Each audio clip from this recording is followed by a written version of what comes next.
Hello बच्चों। तो last class में हम पढ़ चुके थे कोपॉलीमर को, यानी कि सहबहुलीकरण को। सहबहुलीकरण जो होता है, इसके द्वारा हमने विभिन्न प्रकार के नए नए बहुलकों का निर्माण करवाया जाता है। समबहुलकों को आपस में जोड़कर तरह तरह के नए बहुलक बनाए जाते हैं विशेष प्रकार के, ठीक है।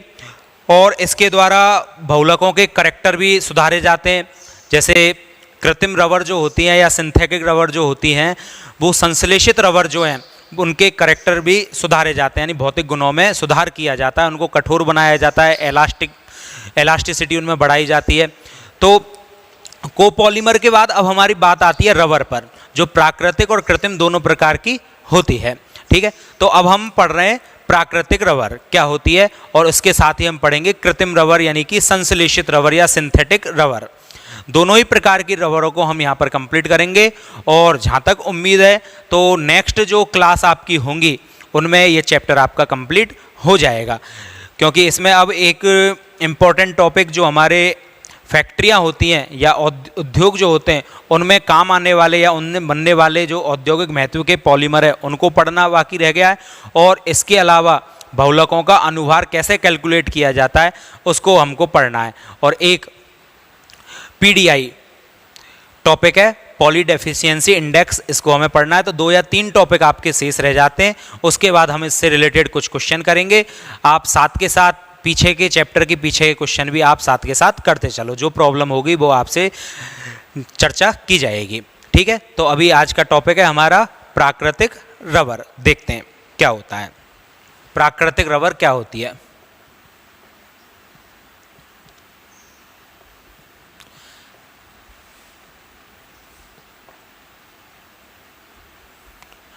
प्राकृतिक रबर, देखो नेचुरल रबर जो होती है वो आपकी प्रकृति से यानी पेड़ पौधों से प्राप्त की जाती है। और रबर के जो पेड़ पौधे होते हैं या रबर के पेड़ जो होते हैं उनका नाम होता है, एक तो आपका हेविया ब्रेसिलियंसिस,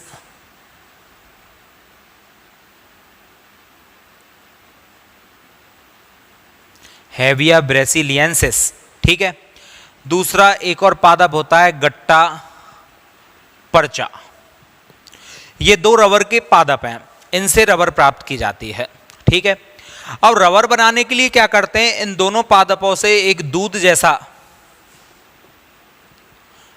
जैसा गाढ़ा पदार्थ जिसे रबर क्षीर या फिर लेटेक्स कहा जाता है।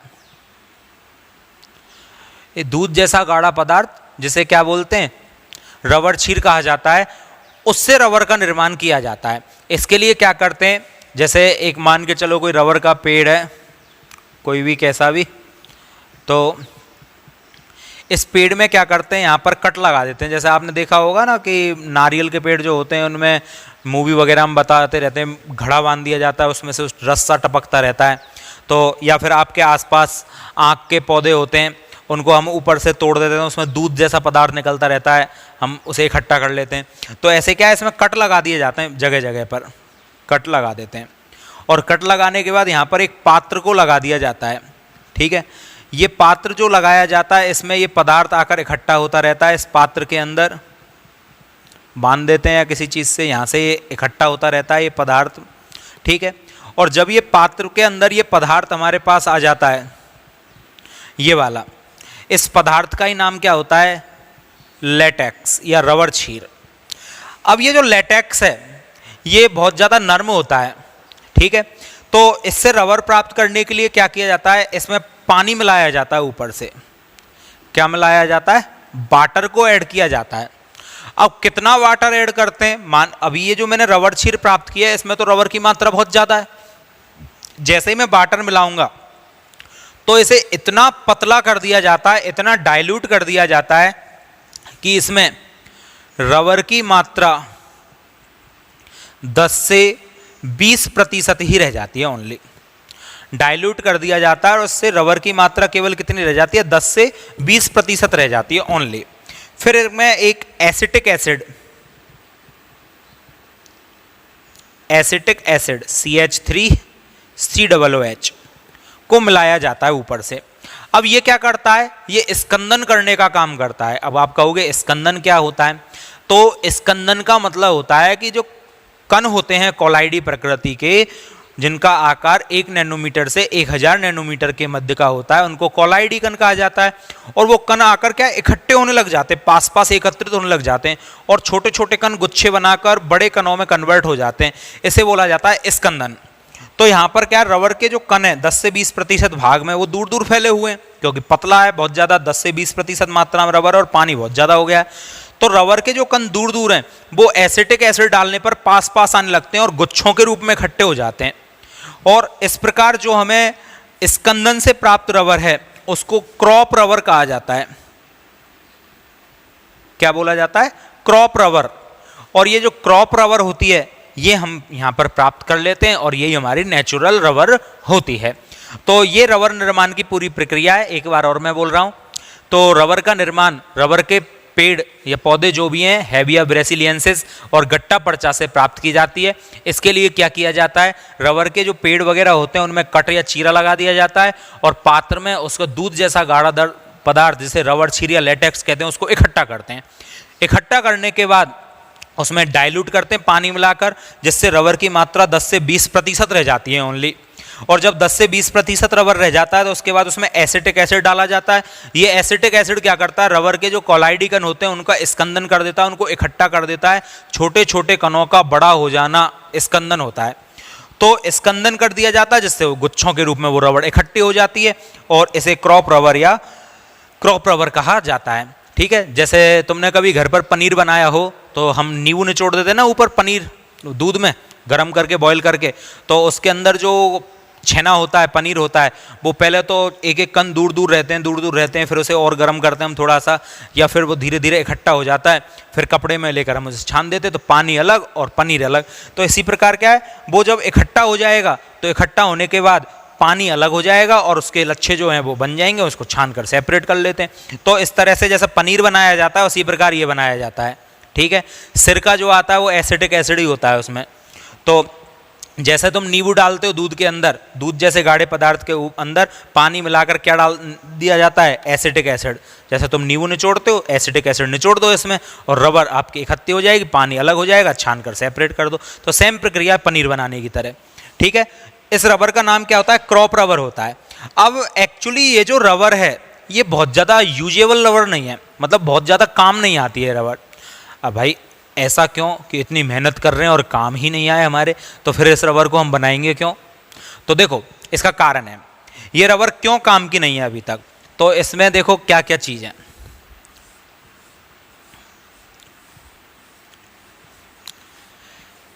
सबसे बड़ी बात, ये जो रबर है यदि टेम्परेचर की वैल्यू, ताप का मान ज़्यादा हो जाए कितने से, 335 केल्विन से, टेम्परेचर ज़्यादा हो जाए कितने से, 335 केल्विन से, तो ये रबर नरम हो जाती है।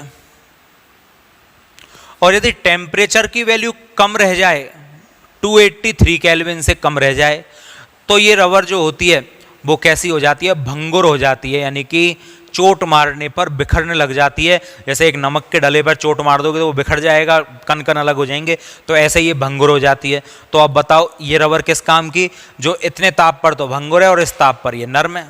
ठीक है, और नॉर्मली रूम टेम्परेचर जो होता है हमारा वो 25 माना जाता है, तो इससे तो ज़्यादा हो जाता है, और रूम टेम्परेचर बढ़ाते वो रबर ही भंगुर प्रकृति होगी, तो ऐसे रबर का क्या यूज है।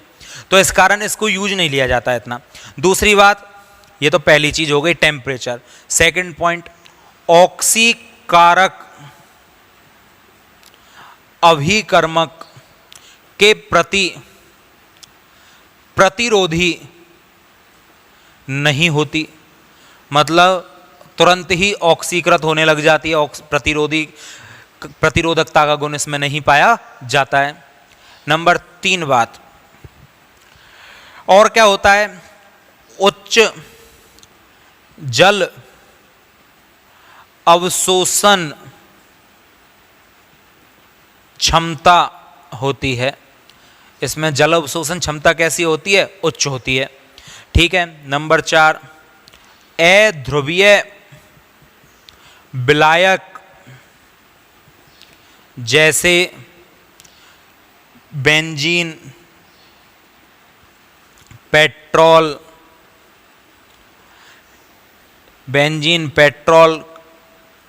कार्बन टेट्राक्लोराइड, इनमें विलेयशील होती है, इनमें घुल जाती है, ठीक है। और उच्च जल अवशोषण क्षमता होती है, जल को बहुत ज़्यादा एब्जॉर्ब कर लेती है, ठीक। इसके अलावा इम्पैक्ट, जो धचक होते हैं, घटक होते हैं, और हाइड्रोकार्बन के प्रति प्रतिरोधी नहीं होती है। इम्पैक्ट और हाइड्रोकार्बनों के प्रति ये रबर कैसी होती है? प्रतिरोधी नहीं होती है, ठीक है। तो ये भी इसका एक कारण है। तो इन सभी कारणों की वजह से जो नेचुरल रबर होती है वो बहुत ज़्यादा यूजेबल नहीं होती है। अब इसे यूजेबल कैसे बनाया जाता है? तो नेचुरल रबर को उपयोग में लाने के लिए या उपयोगी बनाने के लिए रबर का वल्कनीकरण किया जाता है। रबर का क्या किया जाता है? वल्कनीकरण किया जाता है। अब रबर का वल्कनीकरण कैसे किया जाता है? तो रबर में क्या होते हैं? डबल बॉन्ड पाए जाते हैं, उनमें सल्फर के मॉलिक्यूलों को एंट्री कराकर उसमें त्रियक बॉन्ड या क्रॉस बंध उत्पन्न करवाए जाते हैं। ये क्रॉस बंध उत्पन्न होने के बाद रबर में थोड़ी सी मजबूती भी आ जाती है, एलास्टिसिटी का गुण भी बढ़ जाता है, जिससे रबर में प्रत्यास्थता गुण बढ़ने के कारण, कठोरता बढ़ने के कारण और ये सभी समस्याएं समाप्त होने लग जाती हैं। और वल्कनीकरण से प्राप्त रबर एक यूजेबल रबर होती है, बहुत ज़्यादा काम में आती है। नॉर्मली इस रबर का उपयोग क्या होता है? तो इस रबर का उपयोग तो एक सिंपल सा है कि इससे बरसाती कोट बना दिए जाते हैं, जूतों चप्पल जो होते हैं उनके नीचे की लेयर बना दी जाती है, ठीक है, नॉर्मली। और मैं आपको बताता हूं,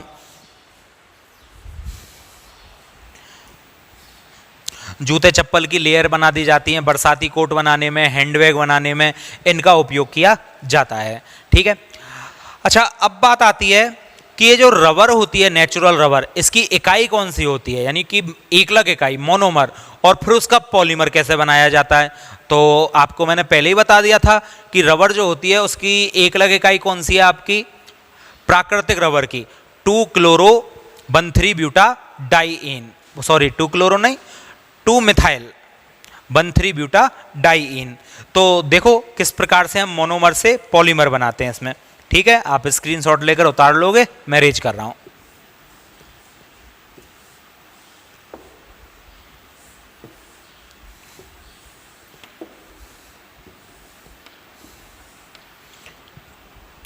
तो नेक्स्ट बात है प्राकृतिक रबर की यूनिट ऑफ नेचुरल रबर। तो प्राकृतिक रबर की जो एकलक इकाई होती है वो होती है 2-methyl-1,3-ब्यूटाडाइईन। स्ट्रक्चर तो 1,3-ब्यूटाडाइईन तो आप पे आता है, CH2 double bond CH, single bond CH, double bond CH2। अब मैंने आपसे कहा था कि या तो इस कार्बन से या इस कार्बन से क्या करना, H को हटा देना। तो यहां से H हटाकर क्या लगा दो, CH3। कार्बन की वैलेंसी 4 होती है। अब 1, 2, 3 पर साइड चेन आ रही है, 1, 2 पर साइड चेन आ रही है, डबल बॉन्ड इधर से 1 पर है और डबल बॉन्ड इधर से 1 है। तो इधर से काउंट करेंगे 1, 2 पर साइड चेन और डबल बॉन्ड भी, ठीक है। तो 2 मेथिल काउंटिंग कर दो, 1, 2, 3, 4। तो 2 पर मेथिल, 1 पर और 3 पर डबल बॉन्ड है, तो 1,3 डबल बॉन्ड के कारण डाई, और डबल बॉन्ड को बोलते क्या है, ईन, तो डाई ईन। और 4 कार्बन से ब्यूट, ये कह मत कहना 5 हो गए, 1, 2, 3, 4, 5, इसको अलग से दर्शा चुके हैं मेथिल के रूप में। तो 4 कार्बन से ब्यूट और 2 बार डबल बॉन्ड है, इसलिए तो 2-methyl-1,3-ब्यूटाडाइईन, ये इसका क्या हो जाएगा, नेम। अब इसका यदि हमें बनाना है पॉलीमर, तो क्या करता हूं मैं, इसको, इस यूनिट को मैं ले लेता हूं CH2 double bond CH, CH3 single bond CH double bond CH2, इसके n मॉलिक्यूल। ठीक, चलो पॉलीमर बनाएंगे। शर्त आपको पता है, डबल को सिंगल कर देना, सिंगल को डबल कर देना। और मैंने तरीका भी बता रखा क्यों डबल को सिंगल और सिंगल को डबल। ठीक है, ये कोई ट्रिक है ओनली, ये कोई तरीका नहीं है जिससे आप लगातार यूज कर सको, लेकिन ये ट्रिक आपको याद है तो आपका काम अच्छी तरह से चल जाएगा। तो CH2 डबल को सिंगल कर देना, नीचे CH3, इसी लाइन में करना, कहीं सिंगल को ही हटा दो। यहाँ सिंगल है, इसको डबल कर देना, फिर आपका CH डबल को सिंगल कर देना, CH2 और कंटिन्यू इधर से। अब चाहो तो आप n लगा सकते हो और चाहो तो आप इस तरह से भी दर्शा सकते हो, जो मैंने तरीका आपको पहले बता रखा है। इसका मतलब है कंटिन्यू इधर चल रही है और कंटिन्यू श्रृंखला इधर चल रही है। ठीक है, और दूसरा तरीका आपको पता ही है। अब नेक्स्ट और सबसे इंपॉर्टेंट बात आती है कि ये मेरी इकाई है, जो इसको हम सामान्यतः आइसोप्रिन भी बोलते हैं। प्राकृतिक रबर की एकलक इकाई का नाम क्या होता है? आइसोप्रिन। 2-मेथिल-1,3-ब्यूटाडाइन तो बोलते ही बोलते हैं, आइसोप्रिन भी इसको नॉर्मल बोला जाता है। एक तरह से ये कह सकते हो ये घर का नाम है, ये स्कूल का नाम है। ठीक, तो मोनोमर का नाम क्या है? आइसोप्रिन। और आइसोप्रिन का बहुलीकरण करवाया है आपने, क्या बनेगा?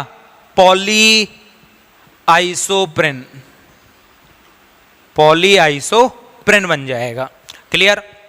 चलो, अब सबसे इंपॉर्टेंट लाइन लिख रहा हूं जो एग्जाम में डायरेक्ट पूछी जाती है। सामान्यतः, सामान्यतः लला इंपॉर्टेंट है, 1 नंबर का क्वेश्चन डायरेक्ट पुटअप होता है। ठीक है, सामान्यतः प्राकृतिक रबर समपक्ष सिस रूप में पाई जाती है, लेकिन बट किंतु परंतु गट्टा पर्चा, कैसा पर्चा? गट्टा पर्चा, रबर के पादप का नाम है गट्टा पर्चा। गट्टा पर्चा से प्राप्त रबर, ध्यान देना भाई, बहुत इंपॉर्टेंट लाइन है। गट्टा पर्चा से प्राप्त रबर विपक्ष या ट्रांस समावयवी के रूप में पाई जाती है। अब लालाओ, समपक्ष क्या होता है और विपक्ष क्या होता है? जब समान प्रकार के ग्रुप एक ही साइड में होते हैं तो उसे समपक्ष बोलेंगे, और यदि अपोजिट 180 डिग्री पर होंगे तो उसे विपक्ष बोलेंगे। बहुत ज़्यादा डिटेल में बात करेंगे स्टीरियो केमिस्ट्री चैप्टर में, अभी के लिए बस यही जानो, समान ग्रुप समान साइड समपक्ष या 90 डिग्री के एंगल पर, और समान ग्रुप अपोजिट साइड तो ट्रांस या विपक्ष बोलते हैं 180 डिग्री पर। देखो कैसे। अच्छा, पॉलीआइसोप्रिन की बात हो रही है, रबर पॉलीआइसोप्रिन है, ये एकलक इकाई है, ये रबर नहीं है, ये रबर है। तो मैं कह रहा हूं प्राकृतिक रबर पाई जाती है, तो इसको जमाना है हमें। अब मैं 3-4 यूनिट ले लेता हूं इसकी। एन है, एन का मतलब तो अनगिनत है, मैं 2-3 यूनिट लेकर आपको समझा देता हूं। समावयवता जो होती है, समपक्ष विपक्ष समावयवता, उसकी एक शर्त होती है। और क्या शर्त होती है? सबसे इंपॉर्टेंट बात बता रहा हूं, क्या शर्त होती है समपक्ष विपक्ष समावयवता की? कि उसमें रेस्ट्रिक्टेड रोटेशन पाया जाता है, प्रतिबंध घूर्णन पाया जाता है। प्रतिबंध घूर्णन का मतलब क्या है? जैसे मान के चलो मेरे हाथ में ये मार्कर है, एक इकाई ये है, मान चलो ये हाथ मेरा कार्बन है, ये सिंगल बॉन्ड है, और ये हाथ दूसरा कार्बन है, ये सिंगल बॉन्ड। मैं आराम से रोटेट कर सकता हूँ बड़े प्यार से, ये प्रतिबंध नहीं लग रहा, सिंगल बॉन्ड में कोई प्रतिबंध नहीं होता। यदि ये मेरा डबल बॉन्ड होता, जैसे एक जो ब्लू वाला मार्कर आपको दिखाई दे रहा है उसको तो आप दूसरा बॉन्ड मान लोगे, और ये एक बॉन्ड, और ये जो दोनों हाथ हैं ये मेरे कार्बन है। क्या मैं अब घुमा सकता हूँ? अब ये नहीं घूमेगा। क्यों? क्योंकि डबल बॉन्ड के कारण लॉक लग गया, प्रतिबंध हो गया। तो डबल बॉन्ड जहाँ पर भी पाया जाता है वहाँ पर लॉक लग जाता है, प्रतिबंध लग जाता है, घूम नहीं पाती हैं चीज़ें, रेस्ट्रिक्टेड हो जाता है। तो सबसे पहली शर्त, प्रतिबंधित घूर्णन होना चाहिए जब समपक्ष और विपक्ष समावयवता होती है। दूसरी बात, डबल बॉन्ड के दोनों कार्बनों पर, यानी इस पर और इस पर, पाए जाने वाले समूह अलग अलग होने चाहिए, मतलब इन दोनों पर तो समान हो सकते हैं पर एक पर ही दो समूह अलग अलग होने चाहिए। जैसे इस कार्बन पर एक CH2 है और एक CH3 है, दोनों अलग अलग हैं भाई, देख लेना ध्यान से। ये CH2 है और ये CH3। आप कहोगे ये खाली भी तो है, तो खाली होने पर कुछ और जुड़ जाएगा पर H तो नहीं है, तो CH2 और CH3 डिफरेंट डिफरेंट हो गए। इस कार्बन पर एक H है और एक CH2 है, डिफरेंट डिफरेंट है, तो दो डिफरेंट ग्रुप इस पर होने चाहिए और दो डिफरेंट ग्रुप इस पर होने चाहिए। हाँ, दोनों पर सेम हो सकते हैं, यानी CH2 CH3 इस पर भी हो सकता है, CH2 CH3 इस पर भी हो सकता है नहीं है, हो सकता है। आगे पढ़ेंगे त्रिविम रसायन वाले चैप्टर में डिटेल में। क्या समझा अभी तक आपने? समपक्ष विपक्ष समावयवता, जिसे ज्यामितीय समावयवता या ज्योमेट्रिकल आइसोमर बोला जाता है, उसकी दो इंपॉर्टेंट शर्त ये होती हैं। एक तो प्रतिबंधित घूर्णन होना चाहिए, यानी डबल बॉन्ड या ट्रिपल बॉन्ड पाया जाना चाहिए, और डबल बॉन्ड वाले प्रत्येक कार्बन पर दोनों समूह अलग अलग होने चाहिए। क्लियर है? तो इसका मतलब क्या ये समावयवता की शर्त को पूरा कर रहा है? बिल्कुल कर रहा है। कौन सी समावयवता की को? समपक्ष विपक्ष, क्योंकि प्रतिबंध घूर्णन भी है और दोनों ग्रुप कैसे हैं? अलग अलग। अब समपक्ष बनाता हूं मैं, देखो ध्यान से देखना भाई। समपक्ष रूप, मेरे पास दो कार्बन एटम है जिनको मैं ले लेता हूं, जैसे CH2 single bond C double bond CH CH2 और नीचे CH3। एक और इकाई लूं तो आगे फिर कौन आ जाएगा? CH2 सिंगल बॉन्ड C, यही रिपीट होता चला जाएगा, double bond CH single bond CH2। फिर आगे लूं तो फिर इसको एक बार और उतार दो, CH2 CH3 single bond CH single bond CH2। ठीक है, तो यहां से देखो एक यूनिट तो आपकी ये बन चुकी है यहां से लेकर यहां तक, दूसरी यूनिट आपकी ये हो जाएगी, तीसरी यूनिट ये अधूरी रह गई।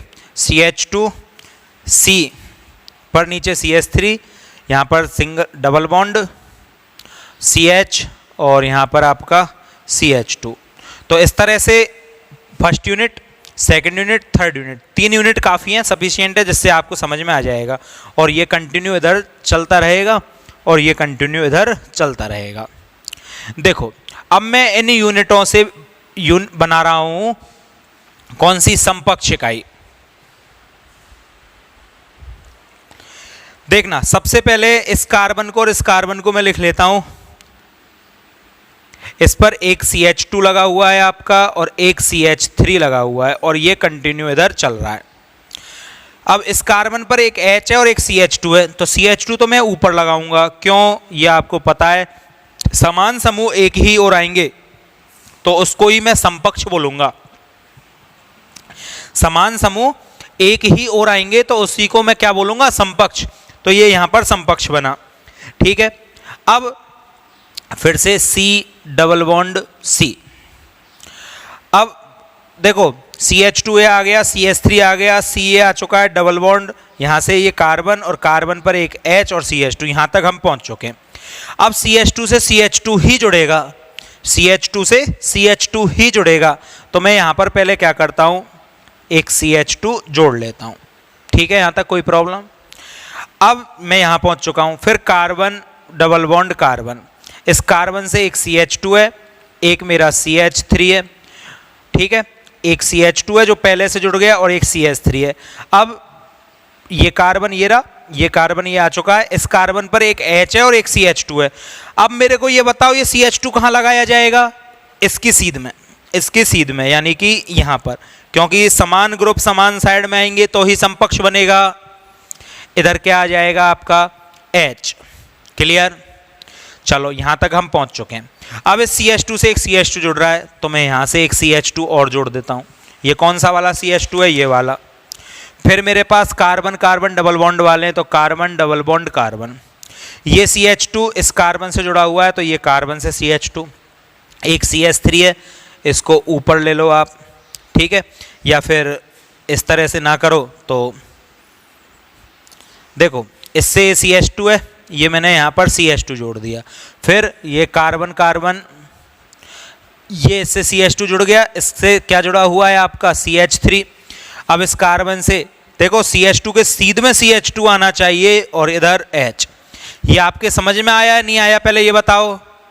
आ गया?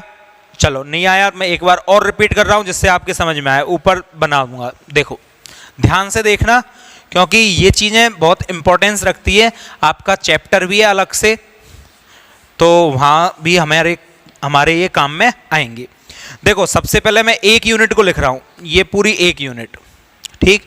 इस यूनिट को लिख देता हूं कार्बन डबल बॉन्ड कार्बन। फिर ये दूसरी यूनिट मेरे पास कार्बन डबल बॉन्ड कार्बन, और फिर ये तीसरी unit carbon double bond carbon. Problem नहीं होगी। सी डबल बॉन्ड सी पहली unit, C double bond C second, first unit, second unit and third unit. अब आपको पता है कि कार्बन की वैलेंसी 4 तो होती ही होती है, ठीक है, यहां तक तो आपको कोई प्रॉब्लम नहीं है। अब मेरे पास फर्स्ट यूनिट ये है यहां से लेकर यहां तक, सेकंड यूनिट मेरे पास ये है, थर्ड यूनिट मेरे पास ये है। चाहो तो आप और भी बना सकते हो, कोई प्रॉब्लम आपको नहीं है। अब क्या करोगे, इस कार्बन एटम पर दो ग्रुप हैं, एक CH2 और एक CH3। तो मैं सबसे पहले यहां पर लगा देता हूं CH2 और एक CH3, और इस कार्बन एटम पर दो हैं, एक हाइड्रोजन और एक CH2। तो मैं इस पर एक हाइड्रोजन लगाऊंगा और एक CH2 लगाऊंगा। लेकिन आपको याद रखना हम समपक्ष इकाई बना रहे हैं, और समपक्ष में समान समूह एक ही ओर आते हैं। अब भाई मेरे पास CH3 और H तो समान है नहीं है, समान कौन है, CH2 और CH2 एक जैसे हैं। तो मैं CH2 के सीध में CH2 लूंगा, बस ये बात आपको याद रखनी है। तो यहां पर क्या आ जाएगा आपका CH2, ठीक, बस ये याद रखना है। और नीचे कौन बचा आपका H, ठीक है। चलो नेक्स्ट इकाई है मेरी कौन सी, सी डबल बॉन्ड सी। अब इस पर भी मेरे को इसी तरह से ग्रुप लगाने, तो एक CH2 और एक CH3 है, तो एक मैं CH2 लगा दूंगा और एक CH3 लगा दूंगा। और इधर भी मेरे पास क्या बचेगा, CH2 के सीध में कौन आ जाएगा, CH2, और नीचे कौन आ जाएगा H, ठीक है। और इसी प्रकार जो मेरे पास थर्ड इकाई है उसको भी मैं इसी तरह से लगा देता हूं। इधर भी मेरे पास CH2, देखो CH2 और CH3 दो ग्रुप हैं, एक CH2 और एक आपका CH3, और इधर भी कौन है H और CH2। तो बस समपक्ष का याद रखना है, सीध में ही कौन आ जाएगा CH2 और नीचे कौन आ जाएगा H, और ये आपका कंटिन्यू, क्लियर है। अब देखोगे फर्स्ट यूनिट से सेकंड यूनिट जब जुड़ रही है तो CH2 जुड़ रहे हैं आपस में, तो CH2 जुड़ रहे हैं तो यहाँ बॉन्ड बना दो। ऐसे ही CH2 यहाँ जुड़ रहे हैं तो यहाँ पर बॉन्ड बना दो। अब यहाँ से ये जो बॉन्ड है ये खिंचते चले जाते हैं, और आपका क्या बन जाता है, ये आपकी समपक्ष जो बहुलक है वो बन जाता है समपक्ष पॉली आइसोप्रेन, ठीक है। अब बात आती है विपक्ष पॉली आइसोमर की। याद आपको यही रखना है कि जितनी भी नेचुरल रबर होती हैं वो सब समपक्ष आइसोमर या समपक्ष समावयवी के रूप में पाई जाती है। लेकिन जो आपकी गट्टा पर्चा नामक पेड़ है या पादप है उससे प्राप्त जो रबर होती है वो विपक्ष रूप में पाई जाती है। और विपक्ष रूप में जब वो होती है तो किस तरह से बनती है, केवल और केवल गट्टा पर्चा से प्राप्त।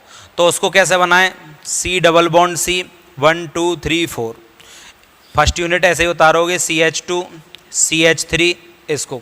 अब विपक्ष में क्या करना है, ये दोनों अपोजिट ले लेने, मतलब समपक्ष में तो CH2 सीध में लिए थे, ये आपको अपोजिट लेने, सीध में ना लेकर अपोजिट CH2, ठीक। चलो और H आपका बचाई। सेकंड यूनिट आप लोगे C डबल बॉन्ड C, तो इसमें क्या करोगे, यहां पर एक CH2 और अपोजिट में, अपोजिट यानी कि ऊपर की ओर CH2, पहले सीध में थे देखो अब अपोजिट आ रहे हैं, ठीक है। और CH2 के बाद एक क्या है CH3 है, और इधर क्या बचा H। थर्ड यूनिट ले लो, चलो इसमें क्या करोगे, CH2, ये सीधे बॉन्ड बना देना इसलिए सीधे में ले रहा हूं, CH2 और इधर क्या आ जाएगा CH3 और अपोजिट में CH2 और H, ये इधर कंटिन्यू ये इधर कंटिन्यू। अब आपको पता है first unit second unit, first और सेकंड में बॉन्ड किसके मध्य बन रहा है CH2, ये फर्स्ट यूनिट ये सेकंड यूनिट बॉन्ड किसके मध्य में बन रहा है CH2, ठीक है। और इस तरह से ये आपकी क्या बन जाएगी, विपक्ष पॉली आइसोप्रेन। इस तरह से विपक्ष पॉलीआइसोप्रीन का क्या हो जाता है, निर्माण। बस याद करना है, ऑल नेचुरल रबर जो होती हैं वो सिस पॉलीआइसोप्रीन होती हैं, और जो केवल गट्टा पर्चा से प्राप्त रबर होती है वो आपकी ट्रांस पॉलीआइसोप्रीन होती है। अभी तक हम बात कर रहे थे जो ये रबर होती है, प्राकृतिक रबर, ये बहुत ज़्यादा यूजेबल नहीं होती है। और ये यूजेबल क्यों नहीं होती है, तो इसका कारण है कि इसमें इलास्टिसिटी का गुण भी बहुत कम होता है। 335 यानी 335 केल्विन ताप से यदि ज़्यादा टेम्परेचर है तो नर्म हो जाती है, 283 से कम रह जाता है तो ये नर्म हो जाती है, भंगुर प्रकृति की हो जाती है, चोट मारने पर बिखर जाती है। नेक्स्ट बात, ऑक्सीकारक अभिकर्मकों के प्रति, हाइड्रोकार्बनों के प्रति प्रतिरोधक नहीं होती है, जल को अवशोषित करने की क्षमता बहुत ज़्यादा होती है, इसके अलावा अध्रुवीय विलायकों में विलय हो जाती है, तो बहुत ज़्यादा यूजेबल नहीं है। अब इसके यूज को बढ़ाने के लिए हम क्या करें कि इसको कठोर कैसे करें, तो मैं आपको बता रहा था, इसके लिए रबर का क्या किया जाता है, वल्कनीकरण किया जाता है।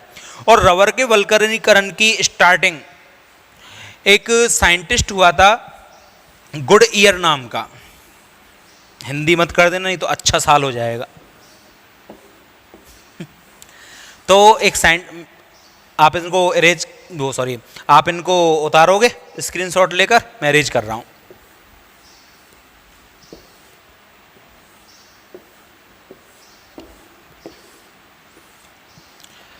तो कहानी कुछ ऐसी है कि गुडईयर नाम का एक साइंटिस्ट हुआ था 1839 में यूएसए के अंदर। इसने सबसे पहले रबर का वल्कनीकरण किया था गंधक यानी कि सल्फर के साथ, सल्फर गंधक के साथ इसने रबर का वल्कनीकरण किया। उसके बाद थॉमस हैंकॉक नाम का एक साइंटिस्ट और हुआ था, इसने 1843 को रबर के वल्कनीकरण की प्रक्रिया को पेटेंट करवा लिया, मतलब अपने नाम पर रजिस्टर्ड करवा लिया कि ये वल्कनीकरण मैंने किया है। ठीक है, मैंने से मतलब मैं नहीं, ये थॉमस हैंकॉक ने किया है। कैसे, क्या होता है इसमें, जब रबर का वल्कनीकरण किया जाता है तो रबर के भौतिक गुणों में सुधार होने लगता है। कैसे, जो इलास्टिसिटी कम होती है वो बढ़ जाती है, जो भंगुर प्रकृति है, नर्म प्रकृति है, वो कठोर हो जाती है, क्रिस्टलीकरण होने लग जाता है, ठीक है, कठोर हो जाती है, और तरह तरह के उपयोग में आने वाली चीज़ें इससे बनाई जाती हैं। जैसे आपने देखा होगा टायर ट्यूब जो बनते हैं ये रबर के बने हुए आते हैं, तो वल्कनीकृत रबर के बनाए जाते हैं। यहाँ तक कि इन्वर्टर की बैटरी का जो शोकेस आता है जिसमें एनोड कैथोड लगे हुए होते हैं वो तक आपका रबर का बना हुआ होता है, प्लास्टिक का ना होकर, तो वो भी इतनी मजबूती वल्कनीकरण से ही आती है। देखो रबर का वल्कनीकरण होता क्या है, सबसे पहले मैं एक यूनिट ले रहा हूँ आपका CH2 C CH3 double bond CH और CH2, ठीक है। इसके साथ ही एक और यूनिट इसकी ले लेता हूँ CH2 single bond C CH3 double bond CH CH2 ये। अब इन दोनों के बीच में सल्फर के मॉलिक्यूल एंट्री कर जाते हैं जहाँ पर डबल बॉन्ड ट्रिपल बॉन्ड आपको दिखाई दे रहा है। अब आपको पता है कि सल्फर जो होता है इसके आउटर मोस्ट सेल में नंबर ऑफ इलेक्ट्रॉन कितने होते हैं, 6, 1 2 3 4 5 6। अब इसको ऑक्टेट कंप्लीट करने के लिए कितने इलेक्ट्रॉनों की रिक्वायरमेंट होती है, आवश्यकता होगी, तो इसको 2 इलेक्ट्रॉन चाहिए। मतलब अपने 2 इलेक्ट्रॉनों के साथ ये बड़ी आसानी से बॉन्ड बना सकता है, ज़्यादा के साथ भी बना सकता है क्योंकि डी ऑर्बिटल होते हैं, वो बाद की बात है, या फिर केमिकल बॉन्डिंग में हम पढ़ चुके हैं। तो यहाँ से सल्फर है जिसके पास ये 2 इलेक्ट्रॉनों के साथ बॉन्ड बनाने के लिए फ्री है, तो 2 बॉन्ड ये बना सकता है, 2 बॉन्ड ये बना सकता है, और कोई सल्फर होगा तो 2 वो बना सकता है। और यहाँ पर देखो ये इलेक्ट्रॉन और ये इलेक्ट्रॉन डबल बॉन्ड के इलेक्ट्रॉन एक्स्ट्रा हैं, तो यहाँ से क्या है, एक इलेक्ट्रॉन इस सल्फर के साथ यूँ बॉन्ड बना लेता है और ये इलेक्ट्रॉन बॉन्ड इधर बना लेता है। अब भाई एक इलेक्ट्रॉन इसका गया, एक इसका गया। अब इस कार्बन के पास एक इलेक्ट्रॉन बच रहा है, इस कार्बन के पास एक इलेक्ट्रॉन बच रहा है, ये इधर से इसको हटाकर इधर बॉन्ड बना लेता है, ये इधर से हटाकर बॉन्ड बना लेता है, और डबल बॉन्ड सिंगल में कन्वर्ट हो जाएगा। और इस तरह से डबल बॉन्ड के स्थान पर ये सल्फर बॉन्डेड हो जाती है और बॉन्डेड होकर क्या होती है, क्रॉस लिंकेज उत्पन्न होने लग जाती है। ये क्रॉस लिंकेज के कारण ही इसकी कठोरता बढ़ने लग जाती है। कई बार ऐसा भी होता है कि जैसे ये ऊपर ग्रुप लगा हुआ है CH2 CH3 double bond CH2, ये एक पॉलीआइसोप्रिन, CH2 CH3 double bond CH2, ये दूसरा पॉलीआइसोप्रिन। यहाँ से ये अपना एक हाइड्रोजन हटा दे, यहाँ से ये अपना एक हाइड्रोजन हटा दे और दोनों के बीच में सल्फर आ जाए, तो इस तरह से भी क्रॉस लिंकेज हो सकती है। तिरछी भी क्रॉस लिंकेज हो सकती है एक इकाई और एक दूसरी इकाई के बीच में। तो कुल मिलाकर दो पॉलीआइसोप्रिन की श्रृंखलाएं होती हैं, एक ऊपर और एक नीचे, और उनके बीच में डबल बॉन्ड के स्थान पर या हाइड्रोजन हटने से वहां पर सल्फर बीच बीच में आने लग जाते हैं, और इस तरह से सल्फर के मॉलिक्यूल बीच में आने से क्रॉस बंध बनने के कारण कठोरता बढ़ने लग जाती है और ऐसी रबर यूजेबल हो जाती है, बहुत ज़्यादा काम की हो जाती है, और इसको सल्फर का वल्कनीकरण कहा जाता है। सल्फर के वल्कनीकरण से फ़ायदा ये होता है कि रबर की कठोरता बहुत ज़्यादा बढ़ जाती है और उससे तरह तरह के उपकरण बनाए जाते हैं, यहाँ तक कि टीवी के पीछे के शोकेस, कंप्यूटरों के शोकेस ये प्लास्टिक के बने हुए आते हैं, उसके साथ साथ रबर के भी बने हुए आते हैं। बैटरियों का शोकेस जो होता है, पेन वगैरह होते हैं, वो रबर के बने हुए आते हैं कई, तो वो इसी कारण पॉसिबल हुआ है कि रबर का वल्कनीकरण किया जाता है। तो यहाँ आकर आपकी प्राकृतिक रबर पूरी तरह से कंप्लीट हो जाती है। इंपॉर्टेंट क्वेश्चन आपके बस क्या बनते हैं यहाँ पर, प्राकृतिक रबर की एकलक इकाई का नाम क्या होता है, आइसोप्रेन। उसके बहुलीकरण से क्या प्राप्त होता है, पॉलीआइसोप्रेन। नंबर 2 बात, प्राकृतिक रबर किन पादपों से प्राप्त की जाती है, कौन सा पादप ऐसा जिससे प्राप्त रबर विपक्ष होती है, गट्टा पर्चा, बाकी सभी से नेचुरल यानी कि समपक्ष रबर प्राप्त होती है। ठीक है, आइसोप्रिन से पॉलीआइसोप्रिन का निर्माण कैसे किया जाता है, ये आपका क्वेश्चन हो सकता है। ठीक है, और फिर एक क्वेश्चन और ये बनता है कि रबर का वल्कनीकरण क्या होता है, वो किस प्रकार से किया जाता है, या फिर रबर का वल्कनीकरण क्यों किया जाता है। और एक क्वेश्चन ये बन सकता है कि क्या कारण है प्राकृतिक रबर ज़्यादा यूजेबल नहीं होती है, उपयोग में ज़्यादा नहीं आती है, तो उसके 4-5 कारण मैंने जो आपको बताए थे वो हो जाएंगे। अब हम बात करते हैं आर्टिफिशियल रबर की, कि आर्टिफिशियल रबर क्या होती है और इसका संश्लेषण कैसे किया जाता है। तो कृत्रिम रबर देखते हैं। टॉपिक है हमारा संश्लेषित रबर।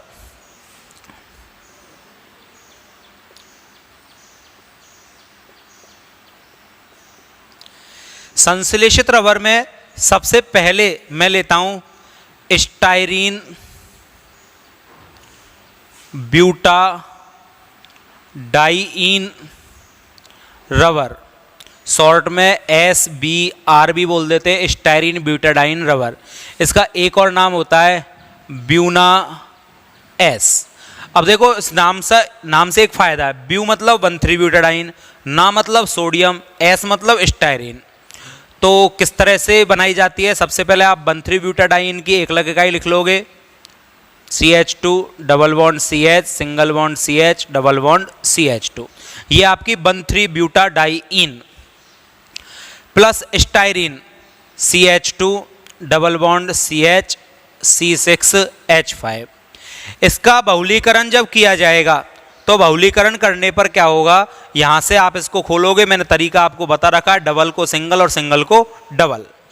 तो यहाँ से CH2 डबल की जगह आप सिंगल कर दोगे CH, सिंगल की जगह डबल CH, फिर सिंगल CH2, और इस दोनों के बीच में कनेक्टिविटी हो जाएगी, डबल की जगह आपका सिंगल हो जाएगा, नीचे C6H5, और होल पावर क्या लगा दोगे, N, क्योंकि इनकी वैल्यू कितनी है, NN मॉलिक्यूल इसके। तो इसको बोला जाता है स्टाइरीन ब्यूटाडाइन रबर। सोडियम की उपस्थिति में गर्म करके इसको बनाया जाता है। जो आपकी स्टाइरीन ब्यूटाडाइन रबर है ये काफ़ी उपयोगी रबर है और इसका उपयोग टायर उद्योग में, जूते बनाने में, चप्पल बनाने में काफ़ी मात्रा में इसका उपयोग किया जाता है। ठीक है, तो ये होती है आपकी स्टाइरीन ब्यूटाडाइन रबर। क्लियर। चलो नेक्स्ट आपकी रबर आ जाती है आर्टिफिशियल रबर जो होती है, सिंथेसिस रबर जो होती है, तो उसमें ले लेते हैं हम पॉली ब्यूटा, या चलो पॉलीब्यूटाडाइईन रबर।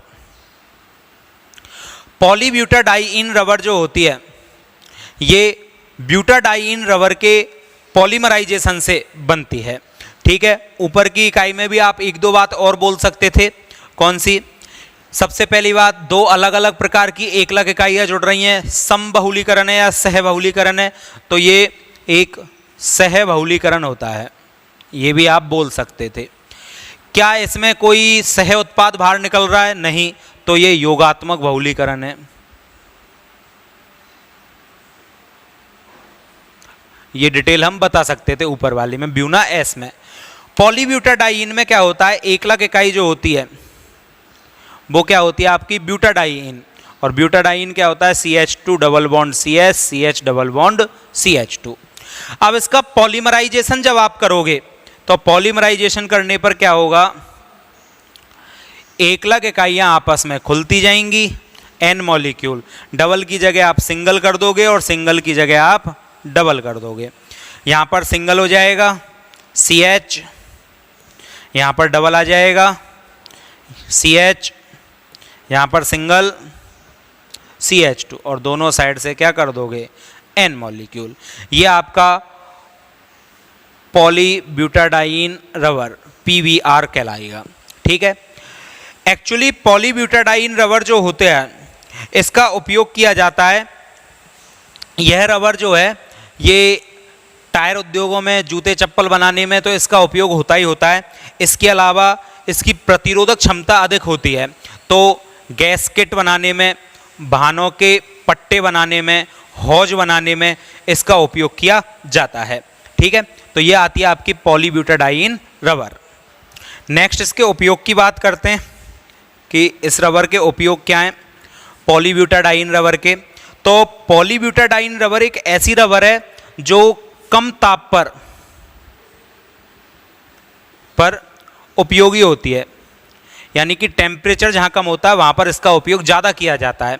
इसके अलावा इस रबर में है तो ये संश्लेषित रबर है, यानी कि सिंथेटिक रबर है, आर्टिफिशियल है, लेकिन इसके कई गुण प्राकृतिक रबर के समान होते हैं, तो इस कारण इसका उपयोग काफ़ी मात्रा में किया जाता है। इसके अलावा जो गैसकेट होते हैं कॉमा वाहनों के कुछ हिस्से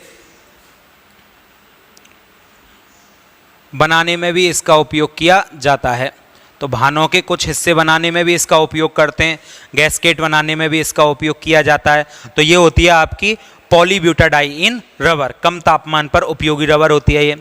नेक्स्ट हम बात करते हैं, जैसे हमने ब्यूना एस लिया है, इसी प्रकार एक होता है ब्यूना एन, जो मैं आपको एकलक इकाई बता चुका हूँ। ठीक है, तो यहाँ पर हम दूसरे ले लेते हैं ब्यूना एन। ठीक है, आप इनका स्क्रीनशॉट लेकर उतारते जाओगे।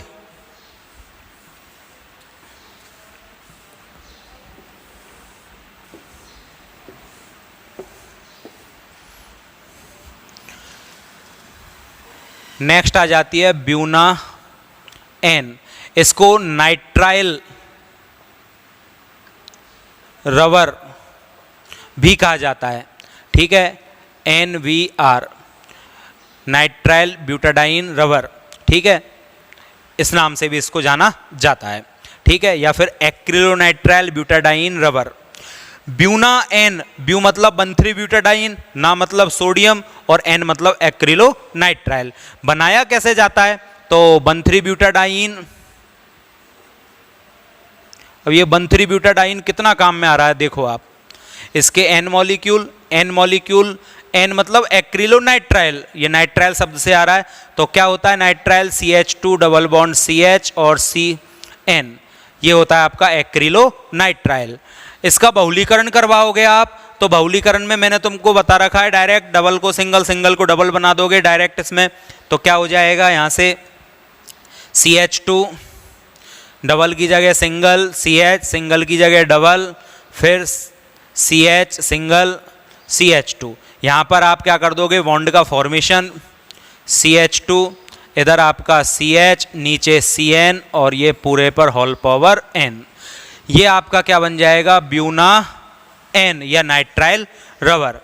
अच्छा, दोनों अलग अलग एक लग इकाई है, तो ये भी क्या होगा आपका सह बहुलक या कोपॉलीमराइजेशन।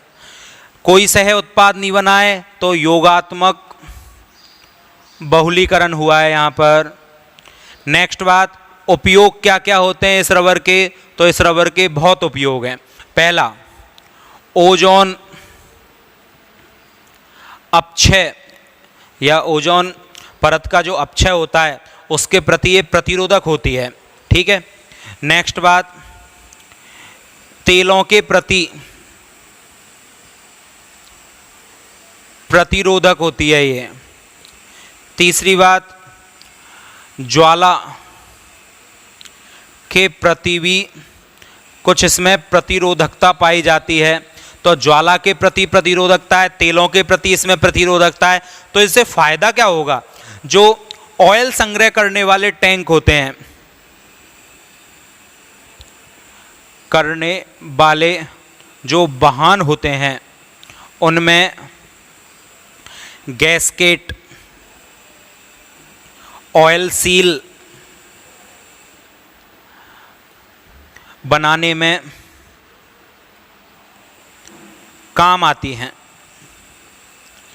ऑयल सील, गैसकेट इत्यादि के निर्माण में ये क्या होता है, काम आती है, ठीक है। तो ये इसका क्या होता है, एक सबसे बड़ा उपयोग होता है कि ये ओजोन परत के अपक्षय में भी यूज ली जाती है, उसको कम करती है। तेलों के प्रति प्रतिरोधक होती है, मतलब उससे क्रिया नहीं करती है। ज्वाला के प्रति भी मतलब आसानी से जलती नहीं है। तो ये जो वाहनों की वे वाहन जिनमें तेलों की सप्लाई होती है, पेट्रोल डीजल वगैरह, उनमें ऊपर के ढक्कन और टाइट करके इनसे ही लगाए जाते हैं, जिससे ये इनके प्रति क्या है, रेजिस्टेंस उत्पन्न करती है, प्रतिरोध उत्पन्न करती हैं। इनसे क्रिया भी नहीं करती है और आसानी से इनमें ज्वलनशील नहीं होती है, आग नहीं लगती है, ठीक है। तो ये इसका उपयोग होता है ब्यूना एन का। नेक्स्ट हम बात करते हैं अगली रबर, आप स्क्रीनशॉट लेकर इसको कॉपी कर लोगे। नेक्स्ट हम बात करते हैं पॉली आइसो ब्यूटाइलिन।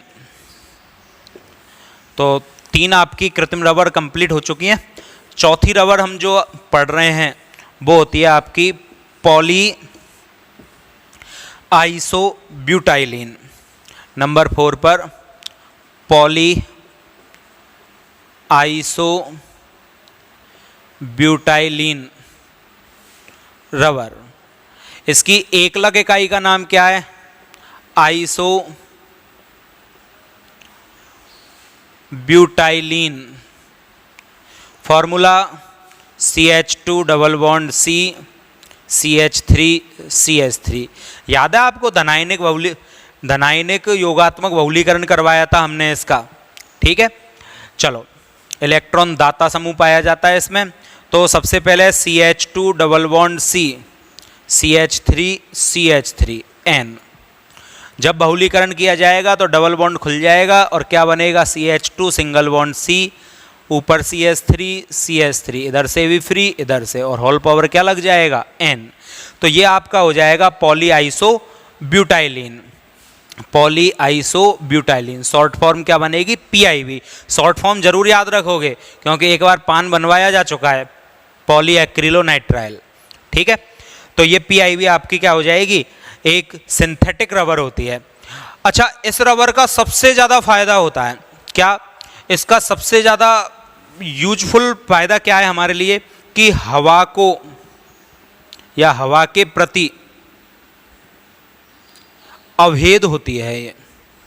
मतलब क्या है, जैसे आपने देखा होगा कि नॉर्मल एक गुब्बारे में हम हवा भर के रखते हैं, या एक नॉर्मल किसी भी टायर ट्यूब में नॉर्मल जो रबर आती है उसमें हवा भर देते हैं, तो कुछ घंटे बाद या कुछ दिनों बाद वो हवा ऑटोमेटिक निकल जाती है। ये रबर अपने अंदर हवा को रोके रखने में बहुत ज़्यादा कैपेबल है। ये अपने अंदर से हवा को निकलने नहीं देती है, और जब ये हवा को नहीं निकलने देती है तो ये कई दिनों तक या कई महीनों तक हवा को अपने अंदर रोके रखेगी, जिससे इसका बहुत ज़्यादा फायदा जो टायर ट्यूब बनाने में होता है ना, उसमें किया जाता है। इसके अलावा बास्केटबॉल, फुटबॉल वगैरह इनकी आंतरिक संरचना बनाने में किया जाता है कि एक बार हवा भर दी और वो प्रतिरोध हो जाए, रुक जाए। तो हवा के लिए अभेद होती हैं, और बास्केटबॉल की आंतरिक संरचना, टायरों के लिए ट्यूब बनाने में इस रबर का सबसे ज़्यादा उपयोग होता है। तो आप सोच सकते हो कि आपकी जो गाड़ियाँ हैं वो किसकी वजह से चल रही हैं, इस रबर की वजह से। तो अंदर एंट्री कर लेना पॉली आइसो ब्यूटाइलिन। ठीक है, चलो नेक्स्ट बात आती है नंबर 5 पर, पॉली क्लोरोप्रेन। इसका एक और नाम होता है नियोप्रेन।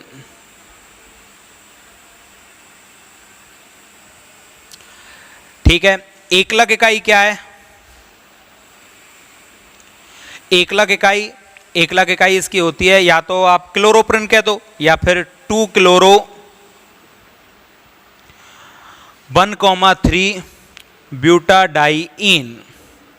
जो आपने आइसोप्रेन लिखा था ना उसमें CH3 लगाया था, उसकी जगह Cl लगा दो। एकलक इकाई में स्टार्टिंग में आपको बता ही चुका हूं कंप्लीट। ठीक, तो क्या हो जाएगा, CH2 डबल बॉन्ड C, नीचे Cl लगा दोगे, CH2। ये आपकी क्या होती है, इसकी एकलक इकाई। तो 2 क्लोरो 1,3 ब्यूटाडाइन बोलो या फिर क्लोरोप्रेन बोलो। ठीक है, बहुलीकरण करवाओगे n मॉलिक्यूल लेकर तो क्या होगा, डबल को सिंगल, सिंगल को डबल, डबल को सिंगल, दोनों साइड से वैलेंसी फ्री। क्या हो जाएगा देखोगे, CH2 डबल की जगह सिंगल, C नीचे Cl, सिंगल की जगह क्या हो जाएगा आपका डबल, फिर यहाँ पर क्या आ जाएगा CH, फिर इधर सिंगल CH2 और दोनों साइड क्या लगा दोगे N, और ये आपका हो जाएगा नियोप्रेन या फिर पॉलीक्लोरोप्रेन। ठीक है, या फिर पॉली 2 क्लोरो 1,3 ब्यूटाडाइन, ये भी बोल सकते हो आप। अच्छा, इस रबर का क्या उपयोग होता है? तो इस रबर का उपयोग क्या होता है कि ये रबर सबसे ज्यादा तेलों के प्रति प्रतिरोधकता उत्पन्न करती है, मतलब तेलों को अपने अंदर से जाने नहीं देती है। तो तेलों के प्रति जो रबर सबसे ज्यादा प्रतिरोधी होगी उसका उपयोग तो एक ही है। ये जो ऑयल सप्लाई करने वाले टैंक होते हैं गाड़ियों में, उनके लिए ऑयल सील बनाने, वाहनों के पट्टे बनाने में भी इसका उपयोग किया जाता है, गैसकेट बनाने में इसका उपयोग किया जाता है, हौज बनाने में, कॉर्क बनाने में इनका उपयोग किया जाता है। तो मेनली उपयोग क्या हो जाएगा आपको, वाहनों के ऑयल सील या केवल ऑयल सील बनाने में, ठीक है, वाहनों के पट्टे बनाने में। ठीक है, जो पट्टा होता है जिससे, जैसे चक्की में देखा होगा ना तुमने, एक चक्की में एक पट्टा होता है जिसकी वजह से वो उसके पहिए होते हैं वो घूमने लग जाते हैं, तो पट्टे बनाने में भी इसका उपयोग किया जाता है, हौज बनाने में, ठीक है, गैसकेट बनाने में इनका उपयोग सबसे ज़्यादा मात्रा में किया जाता है। अच्छा, इसके अलावा ये कौन सा बहुलक है? इसमें एक ही प्रकार की एकलक इकाई ये काम में आ रही है, इस कारण ये समबहुलक है, समबहुलक। और योगात्मक है या संघनन है? कोई सह उत्पाद बना क्या? नहीं। तो कैसा होगा? योगात्मक बहुलीकरण। ऊपर वाले में भी यदि हम देखें तो ये भी समबहुलक है, एक ही प्रकार की एकलक इकाई है, कोई सह उत्पाद नहीं बन रहा है, योगात्मक बहुलीकरण है, योगात्मक बहुलीकरण होगा यहां पर भी। ठीक है, चलो, तो ये हो जाती है आपकी दो और कृत्रिम या संश्लेषित बहुलक रबर। अच्छा, कौन कौन सी हम पढ़ चुके हैं? तो हमने सबसे पहले ब्यूना S पढ़ लिया, ब्यूना N पढ़ लिया। ठीक है, नंबर 3 पर पॉली आइसोब्यूटाइलिन हो चुका है, पॉली क्लोरोप्रेन हमारा कंप्लीट हो चुका है, पॉली ब्यूटाडाइन हो चुका है हमारा। तो हमने 5 संश्लेषित रबर कंप्लीट कर ली हैं। नेक्स्ट हम पढ़ते हैं, तो इसके अलावा एक और रबर होती है जो नॉर्मली बनाई कैसे जाती है, देखो, लगभग 30% एक्रिलोनाइट्राइल, 30% एक्रिलोनाइट्राइल, 20% ब्यूटाडाइइन और 50% स्टाइरीन, इनको आपस में क्या किया जाता है? कंबाइन किया जाता है। किस किस को? 30% एक्रिलोनाइट्राइल, 20% ब्यूटाडाइन और 50% स्टायरीन, और इनको कंबाइन करने के बाद जो सह बहुलक हमें प्राप्त होता है वो आपका कहलाएगा क्या, उसका नाम क्या होगा, इनको जोड़ते चलो। Acrylo nitrile butadiene styrene rubber, ये एक कंबाइन नेम बनता है।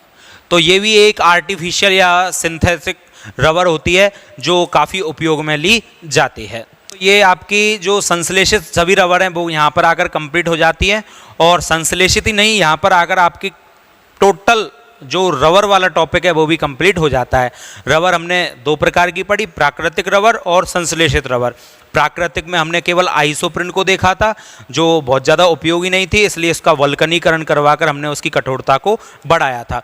सामान्यतः कृत्रिम रबर जो होती है या संश्लेषित रबर होती है उसमें भी डबल बॉन्ड पाए जाने के कारण उसका भी वल्कनीकरण किया जा सकता है, लेकिन उसके गुणधर्म नॉर्मली काफ़ी अच्छे होते हैं, इस कारण इतनी ज़रूरत हमें पड़ती नहीं है।